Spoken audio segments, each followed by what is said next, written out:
স্বাগতম প্রত্যেককে আমার চ্যানেলে। আমি হিমেল রানা সাকলাইন।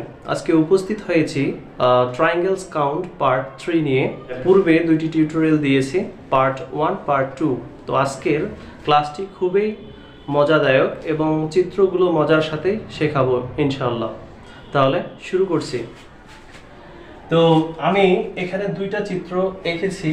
তো ফার্স্ট যে চিত্রটা আছে এটা হচ্ছে ত্রিভুজের চিত্র, কিন্তু আমাকে এখানে কাউন্ট করতে হবে কয়টা ত্রিভুজ আছে।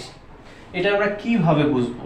যদি আমি নাম্বারিং করে দেখাই তোমাদের 1 2 3 4 5 6 7 8 9, তার মানে এই ত্রিভুজটার ভিতরে ত্রিভুজ আছে 9টা। কিন্তু আসলে কি এই চিত্রের মধ্যে ত্রিভুজ 9টা আছে? না, ত্রিভুজ হচ্ছে কয়টা আমরা এখন দেখব। যে এখানে এর ভিতরে ত্রিভুজ হলো 9টা এবং সম্পূর্ণ ত্রিভুজটা মিলে হলো 10টা। আবার দেখো একটু ভালো করে, যে এই একটা ত্রিভুজ, এই একটা ত্রিভুজ। আবার দেখো যে এখানে একটা ত্রিভুজ উৎপন্ন হয়েছে, আবার এখানে একটা ত্রিভুজ উৎপন্ন হয়েছে কিনা? তো আমরা যদি দেখি তাহলে কয়টা হচ্ছে দেখো, 1 2 3 4 5 6 7 8 9। তাহলে আমি বলছি যে এটা সহ কয়টা হবে? 10। তারপর এইটা যদি ধরি তাহলে কত হবে? 11। তাহলে এইটা যদি ধরি তাহলে কয়টা হবে? 12। আর সম্পূর্ণ ত্রিভুজটাকে যদি ধরি তাহলে হবে 13।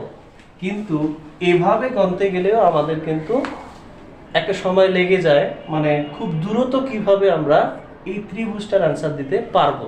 দেখো, এই ধরনের ত্রিভুজগুলো মনে রাখার জন্য আমরা একটি সূত্র মনে রাখবো। সূত্রটি হলো 2 to the power n square minus 5। 2 to the power n square minus 5। এখন প্রশ্ন হলো যে এখানে n কি?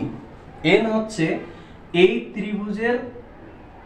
ত্রিভুজের এই পাশের ধার অথবা এই পাশের ধার। অর্থাৎ এখানে যে একটা ত্রিভুজ উৎপন্ন হলো, তাহলে এখানে বাহু হচ্ছে একটা।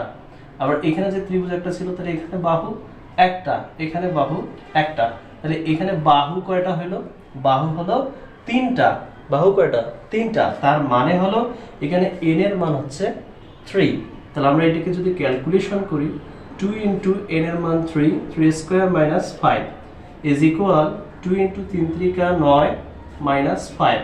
তো এখন তুমি যদি এটাকে গুণ করো, তো 9 দুগুণ কত? 18 মাইনাস 5। তাহলে 18 থেকে তুমি যদি 5 কে বাদ দাও তাহলে কত হবে? 13 হবে। তার মানে এই চিত্রে ত্রিভুজ হলো 13টা। So this is easy. তো এটা আমরা খুব সহজভাবে সমাধান করলাম। তো এই ধরনের চিত্র পরীক্ষায় কিন্তু অহরহ আসে, মানে যেটা সচরাচর আসে। এই ধরনের চিত্রের মধ্যে এটা একটা চিত্র, এর প্রেক্ষিতে আমি আর একটা চিত্র এঁকেছি।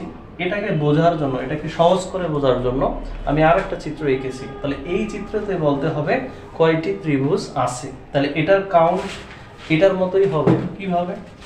এখানে যদি তোমরা নাম্বারিং করো তাহলে 1 2 3 4 5 6 7 8 9 10 11 12 13 14 15 and 16। তার মানে এর ভিতরে ত্রিভুজ হচ্ছে 16টা, আর সম্পূর্ণটা মিলে একটা 17টা। কিন্তু আরো তো ত্রিভুজ আছে। তাহলে আমরা এত কিছু এভাবে গণনা না করে খুব দ্রুত কিভাবে বলতে পারবো যে এই ত্রিভুজে ত্রিভুজ সংখ্যা কয়টি?